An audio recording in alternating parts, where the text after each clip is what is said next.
कंगना रनौत के थप्पड़ कांड के बाद उनकी बहन रंगोली भड़क गई हैं। उन्होंने सोशल मीडिया पर अपना गुस्सा जाहिर किया है।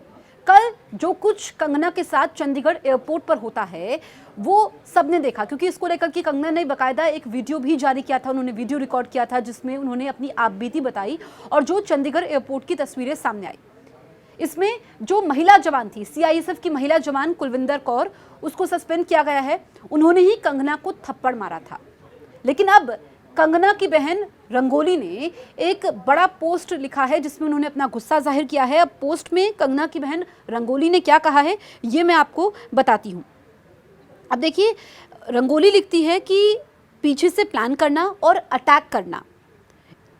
मेरी बहन की रीढ़ की हड्डी बहुत मजबूत है, स्टील की बनी है, उसे तुम तोड़ नहीं सकते। वो अपने दम पर इस स्थिति को हैंडल कर लेगी। लेकिन पंजाब तेरा क्या होगा? किसानों का आंदोलन खालिस्तानियों का अड्डा था, ये बात साबित हो चुकी है कि ये सिक्योरिटी की बहुत बड़ी गलती है। इस तरह से नहीं होना चाहिए था, हम सभी को इसके खिलाफ आवाज़ उठानी होगी। ये रंगोली ने लिखा है, क्योंकि पंजाब को लेकर के कल कंगना ने भी कहा था कि जो पंजाब में आतंकवाद है, उग्रवाद है, उसका क्या होगा।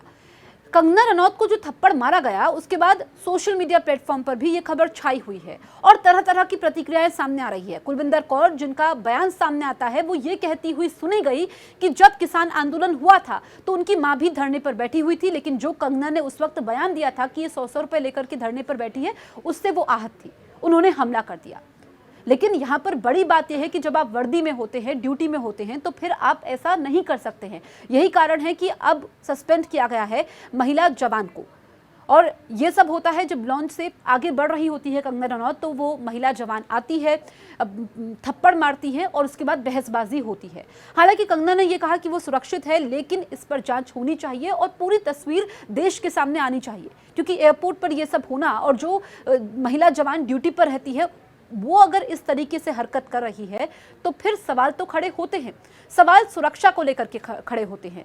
सवाल यहाँ पर वर्दी पहन करके ड्यूटी करने वालों की इस तरह की हरकत पर खड़े होते हैं।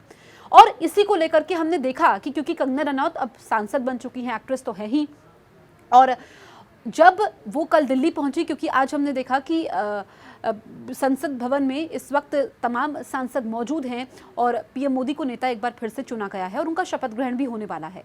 तो ऐसे में जो तमाम नेता हैं, सांसद हैं, बीजेपी सरकार के मंत्री हैं, उनके भी बयान सामने आते हैं कि इस तरीके से गुस्सा जाहिर करना। हालांकि जो किसान आंदोलन था, इस पर कई लोग अब कह रहे हैं कि जो किसानों का आंदोलन हुआ इसमें खालिस्तानियों का समर्थन पूरी तरीके से मिला हुआ था। विदेशों में बैठे खालिस्तानी, उन्होंने समर्थन दिया हुआ था। हालांकि ये बहस का विषय है, जांच का विषय है, क्योंकि किसी एक की इस तरीके की हरकत की महिला जवान, सीआईएसएफ की महिला जवान कुलविंदर कौर ने जो कल किया, उससे सभी लोगों को कटघरे में खड़ा नहीं किया जा सकता है। लेकिन ये बात भी है कि जब आप एयरपोर्ट पर होते हैं, ड्यूटी पर होते हैं, तो इस तरह की हरकत अगर होती है तो फिर सुरक्षा को लेकर के सवाल खड़े होते हैं कि ऐसे थप्पड़ मार देना, किसी को भी बहस करना और फिर ये बयान देना कि हाँ मैंने ऐसा किया है क्योंकि मैं गुस्से में थी, अपनी मां को लेकर के गुस्से में थी, तो फिर बाकी लोगों की सुरक्षा पर भी सवाल खड़े होते हैं। इसी को लेकर के रंगोली ने जो बयान दिया है, उन्होंने कहा कि किसानों का आंदोलन खालिस्तानियों का अड्डा था। पूरे आंदोलन पर रंगोली ने बयान दिया है और सवाल खड़े कर दिए हैं कि सिक्योरिटी की बहुत बड़ी गलती है। तो क्या सिर्फ सस्पेंड किया गया है? अब क्योंकि उसमें जो फुटेज आई है, पूरी फुटेज तो सामने नहीं आ पाई है जो कुछ एयरपोर्ट पर होता है, लेकिन कंगना ने अपनी बात कही है, वो सुरक्षित थी लेकिन उनको थप्पड़ मारा गया और खुद महिला सीआईएसएफ जवान ने ये बात कबूल की है। लेकिन अब पूरी जब जांच के बाद तस्वीर क्या निकल करके सामने आती है, और अभी तो सस्पेंड किया गया है, लेकिन ये मुद्दा अभी थमने वाला नहीं है, क्योंकि जो कंगना की बहन रंगोली कह रही है कि ये बहुत बड़ा सिक्योरिटी लैप्स है और बाकी नेता कह रहे हैं कि ये नहीं होना चाहिए। एक माननीय है, सांसद हैं, जब वो किसी देश के कहीं पर भी हवाई अड्डे पर पे हो या कहीं पर भी हो, सिर्फ हवाई अड्डा ही क्यों, हर जगह महफूज रहना, हर जगह सुरक्षित रहना ये ज़रूरी हो जाता है। अब देखना ये होगा कि इस पर आगे क्या होता है।